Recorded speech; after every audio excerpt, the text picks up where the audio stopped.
ಆದ್ರೆ ಈಗ ಸಾವು ಬದುಕಿನ ನಡುವೆ ಹೋರಾಡಿ ಈ ತರ ಬಂದ್ ಮಲ್ಗಿದಾನೆ. ನನಗೆ ಸಹಿಸ್ಕೊಳಕ್ ಆಗ್ತಾ ಇಲ್ಲ.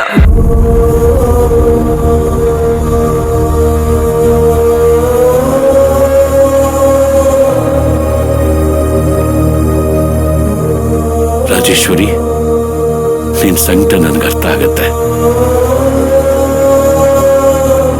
ಆದ್ರೆ ಈಗ ಇವನು ಹುಷಾರಾಗಿ ಬಂದಿದ್ದಾನಲ್ವಾ, ಖುಷಿ ಪಡ್ಬೇಕಲ್ವಾ ನೀನು?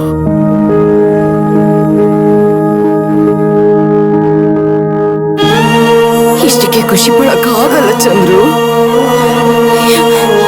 ನೀನು ಮೊದಲನಾಗಿ ಎದ್ದು ಓಡಾಡ್ಬೇಕು. ನನ್ನ ಜೊತೆ ಪ್ರೀತಿನ ಮಾತಾಡ್ಬೇಕು. ನನ್ನನ್ನ ಅಮ್ಮ ಅಂತ ಒಪ್ಕೋಬೇಕು.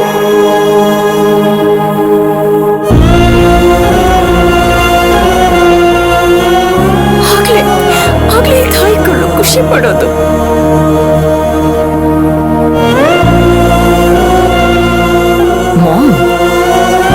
ನೀನ್ ಯಾವ್ದೋ ಕಲ್ಪನೆಯಲ್ಲಿದ್ಯಾ? ಅವನಿಗೆ ಪ್ರಜ್ಞೆ ಇದ್ದಿದ್ರೆ ನೀನ್ ಹೀಗ್ ಪಕ್ಕ ಕುತ್ಕೊಂಡು ಆರೈಕೆ ಮಾಡಕ್ಕಾಗ್ತಿತ್ತ? ಯೋಚನೆ ಮಾಡು. ಕೋಪದಲ್ಲಿ ಬಾಯಿಗೆ ಬಂದಾಗ ಬೈತಿದ್ದ. ನೀನ್ ಪ್ರೀತಿ ಅವನ್ಗೆ ಅರ್ಥ ಆಗಲ್ಲಮ್ಮ.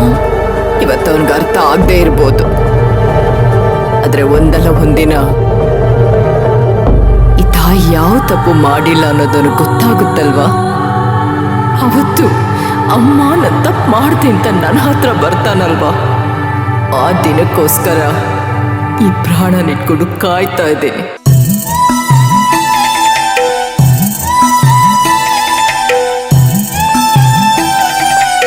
ಮಕ್ಕಳು ದ್ವೇಷ ಮಾಡ್ತಾರೆ ಅಂತ ಹಾಗೆ ಹೆತ್ತವರು ಮಾಡಿದ್ರೆ ಏನ್ ವ್ಯತ್ಯಾಸ ಇರುತ್ತೆ?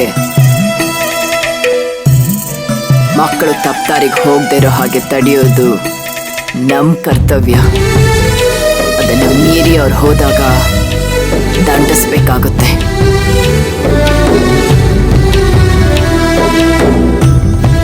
ಆದ್ರೆ ಇವನ್ಗದ ಅರ್ಥ ಆಗ್ಲೇ ಇಲ್ಲ. ನಾನೇ ಇವನ್ ಜೀವನ ಹಾಳು ಮಾಡ್ದೆ ಅನ್ನೋ ಕೋಪದಲ್ಲಿ ಹೀಗೆಲ್ಲ ನಡ್ಕೊಳ್ತಾ ಇದ್ದಾನೆ.